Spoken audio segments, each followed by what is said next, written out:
Click the link below for a 30-day free trial of Audible. Bro, what the hell? Yo, man, what is this chapter, dog? What is actually going on? So we are here with chapter 254 of Jujutsu Kaisen, and we had WUSUKABE squaring off against the strongest sorcerer known to man throughout history, Ryomen Sukuna. And dog, I mean, the memes last week were absolutely hilarious. Was saying the strongest sorcerer in history versus the strongest sorcerer available.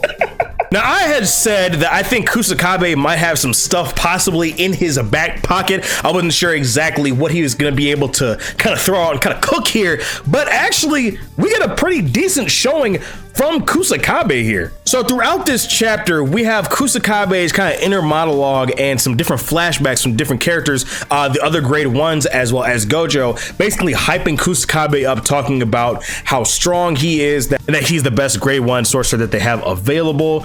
And so this chapter actually starts off with WUSUKABE obviously using Evening Moon sword drawing, and Sukuna's just kind of standing there like, what the fuck is this? What are you supposed to do? And then Sukuna ends up trying to send out a slash towards WUSUKABE, and WUSUKABE ends up actually directing the slash away from him. He parries it, right? Elden Ring style. Pretty cool, because inside of the domain, the sure hit effect of a domain is canceled, and actually Sukuna's technique is going to be weaker in there, even though they're still going to be coming at him. So WUSUKABE is actually, during this time when he's using his simple domain, he's kind of going off an auto parry. I believe Miwa used something similar when she tried to fight Yuji in the Kyoto School like showdown thing, but Yuji's kind of like stepped over her and whatever. But WUSUKABE actually is, as soon as a technique enters his area, he can automatically just go after it. Very cool. I really like this. This is actually kind of interesting for like versus battles and things like that.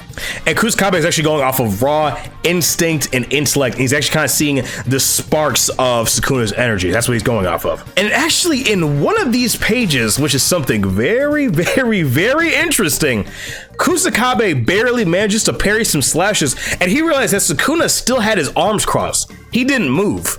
Now, a major issue that people have had with Gojo's death was that they feel like, oh, did Gojo just stare at Sukuna at the entire time? Like, what was he doing? So my theory, and what I actually believe to be happening, or that happened with Gojo's death, is Gojo saw a slash coming his way, and he didn't think it was just the world cleave that we know now. He probably thought it was just a regular slash. Like at the beginning of the fight when Sukuna ends up sending a slash his way, and Gojo kind of looks up like, oh shit, that's what that can do? Gojo probably looked at the slash, and he thought his infinity was gonna just bounce off of it, but no, it was actually the world clash. And so instead of like doing chants or something like that, what people think is that, oh, Gojo just sat there and let Sukuna just and just like say these different chants. But no. If Sukuna has the ability to just sit there, cross his arms and send a slash your way, that's fucking terrifying. It's funny because I'm actually recording this in post, but I just realized, do you remember when Yorozu actually saw Sukuna for the first time? And obviously, she was butt-ass naked, and she went over to hug him, and then she just popped up, and she had a slash across her belly. People thought that was Urame, but Sukuna hadn't moved, so Sukuna actually made that slash on her. So this revelation is actually kind of a throwback to that. Very good seeding by Gege. I actually really like this small development here. So how they're gonna counter that, I have no fucking idea, but this is very interesting. So that's a possibility of what could have happened when Gojo died. He might have he might have activated his curse technique with zero motion, which is pretty scary. Like no hand signs, no anything. And right here we actually have Gojo saying that WUSUKABE's simple domain is a pretty good trump card, because Gojo says that a lot of beginners have to create binding vows to form a simple domain, but WUSUKABE actually can just do a simple domain without any binding vows, and its effective range is absolutely massive. He can actually bring people into it. And it's stated here that Miwa's binding vow to activate her simple domain is that both of her feet should be planted on the ground or else it deactivates. Possibly even Todo's and Yuki's simple domain might be the same thing, because they both kind of hit a similar stance. They kind of squat on the ground. And WUSUKABE actually has his intuition freak out here, and he notices that Sukuna's about to expand the range of his curse technique to perform the world slash. And so he actually extends the range of his simple domain. And Sukuna's actually pretty shocked by this. But we have this fucking goofy ass panel of Gojo giving a gawk to this ice cream dog. Is anybody outside today? And listen, Hold on. And then we actually have WUSUKABE hitting this nigga Sukuna with the Samurai Jack special. You saw what I'm saying? Ooh, hold on, WUSUKABE. My bad, brother. I was familiar with your game. Now, like, do I think that these slashes were gonna do anything significant? I mean, honestly, no, not really, but it looks cool, right? And WUSUKABE is actually given a decent effort and a decent showing here.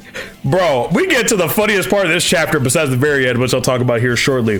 So when WUSUKABE is starting to like unleash this barrage of slashes on Sukuna, which apparently would have been like super lethal to anybody else besides obviously like the strongest sorcerer to ever exist, WUSUKABE's sword breaks. And you know what my nigga WUSUKABE did? He said, man, fuck all this sword fighting, fuck all this Sekiro shit. Yeah, what's good, nigga? What's good with them hands? Yeah! You saw what I'm saying? Kicks his nigga Sukuna in his chest. Yeah! Yeah. Bro, what? Oh shit, boy. And then, yo, this nigga WUSUKABE was really squabbling with Sukuna. Yo, hey. I'm gonna need a round of applause for my boy over here, man. This is what I'm talking about. This is real jujutsu sorcery. This is real sorcery fight, nigga. This is what the fuck I'm talking about, bro. Oh my god, y'all know me. I love saying it. I enjoy beam clashes. I enjoy techniques. But what I like putting the hands on the nigga. That's what I like to see. And then we actually have the other grade ones and Gojo saying that WUSUKABE's biggest strength is that he's super kind. And WUSUKABE ends up, hitting that I alone the honor one pose. And actually really good paneling here. I actually kind of like how WUSUKABE is kind of bursting out of it, kind of showing that he's larger than life at this moment here. And WUSUKABE talks about how Principal Yaga, the curse of his death is expecting him because he's thinking about what Principal Yaga would want him to do, and he doesn't want to disappoint him. And that like, oh, people die, and that dead people don't speak. Oh, that's bullshit. He's clearly speaking to me right now. I need to give it my best, right? And then he's thinking, oh, I'm doing nothing but nonsense right now. These kids, they're fighting as hard as they can. What am I doing? I gotta give it my best showing.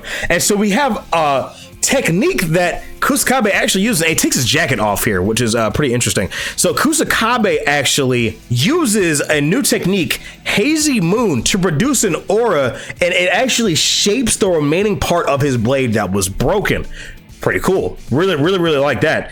And WUSUKABE attempts to stab Sukuna, but Sukuna actually holds the blade with his two fingers, and he was like, bro, what the fuck is this? He's like, are you trying to go for my heart, dude? Nah. Next panel, very next panel, they did WUSUKABE dirty. I'm gonna look, Starface, I'm praying for you, bro.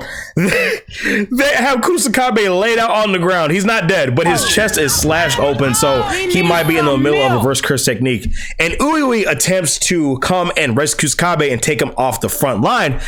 And this nigga Sukuna shows up like the Undertaker. Like, you know that meme with the Undertaker where he's behind, buddy, and he's just staring at him. And Sukuna's like, you know, you're pretty annoying, right? And Ui's about to get snatched up before... Bro, listen, this is probably the worst I've ever gotten stun locked in Jujutsu Kaisen. Like, bro, I turned the page to see Negroes? Bro, what the fuck is Miguel doing here, dog? Yo, why, bro, I know some people don't like this fight because they feel like it's dragged on and whatever like that. I'm loving every single minute of this fight. Bro, you cannot tell me that Miguel showing up was on anyone's Shinjuku Showdown bingo card. There was no way anybody thought that Miguel was going to show up. Now, I mean, you could have thought, it's Yuta's previous teacher. I mean, sure, whatever. But, I mean, what? So, I don't know, man. I mean, like, Miguel fought Gojo, and granted, this was like however many years ago. I'd be like 4 or 5 years ago at this point. So I believe it's closer to around 3, but I don't know. I mean, like, Miguel was pretty damn quick here before Sukuna actually had a chance to snatch up Uiui. So we will see, man. I don't really know. But I mean, all I know is that Miguel had that rope thing that Gojo, I believe, burned. So I don't know. I mean, we don't even know what Miguel can do for real. I mean, literally the time that he was fighting Gojo, he was on the run. He was on the defensive. And, obviously we have that mean where, Gojo committed a hate crime. But still, I mean, I believe that Miguel might be special grade. I think he is. I'm not entirely sure. But yeah, man, I mean, I don't know. I really love this chapter, man. I'm digging this chapter. WUSUKABE, right? I love this chapter, man. I love him actually getting a chance to shine. I love him getting a chance to prove his stuff. I believe, dude, the WUSUKABE agenda meme is about to go crazy now. And like even like these versus battles and things like that. Again, I'm not a power scaler, but they're about to get really interesting because you actually like showed off some pretty decent application of simple domain, all these different things. Now, I think that actually what happened with Uzumaki, from what I'm seeing now, is that WUSUKABE expanded the range of his simple domain. It lessened the sure hit effect of Uzumaki, and he parried it, kind of similar to what he did with Sukuna's slashes here. Maybe, I don't know. Is Uzumaki as strong as Sukuna's slashes? I would say yes, because it's a maximum technique. But I mean, if this is full power Sukuna and not the current Sukuna that we're fighting at like 15 to 20%, then sure, whatever. But interesting stuff, man. Really good showing here. I love the art here, man. I think I'm glad to see that Gege is back to full form. I know people were kind of concerned last chapter and the chapter before that because they thought it kind of looked weird here. And it's kind of weird because actually I like the way Nanami looks here as well as Mei. I like the art style change. I like the faces are slightly blockier, but it definitely feels like Gege's style here. Again, I've talked about how in the past I actually kind of don't like Jujutsu Kaisen's initial art style. It felt very generic to me. It felt very artificial. It felt too clean. I love how this looks now. So yeah, good stuff here, man. What Miguel's be able to do, I have no idea. I tell you what though, if Chozo is back in the fight and God forbid Aoi Todo, my brother, were to show up, I mean, dog, the internet would be on fire. But listen, we will see, man. So it's me, your boy Daffy, guys. Thank you guys for joining me on this video. Make sure you leave a like and subscribe, and I will see you all in the next video. Now make sure you take care of yourselves, guys. Have a good one. Peace.